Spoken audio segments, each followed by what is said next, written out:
Let's talk about some of the examples that you pointed out for the Sortino ratio. And here, if I'm not mistaken, is this essentially protection of capital and the ability to limit the loss of capital in a scenario where there is a broad-based loss of capital? Is that the way to understand it? More likely so, Alex. Typically, what it is saying is that in markets which are going down, in negative markets, or in markets which are seeing sharp correction, how well is your fund manager managing your returns?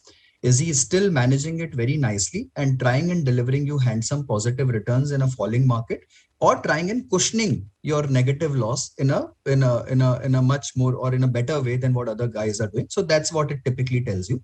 Now, if you look at some numbers, let's say an Axis blue chip, the Sortino is much higher than ABSL frontline, basically, which typically tells that the fund manager actually has been doing a good job in falling markets, or in markets which are going negative.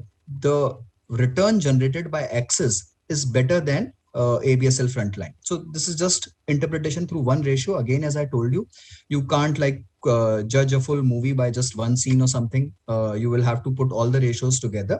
But yeah, it gives you a good interpretation of how things could be.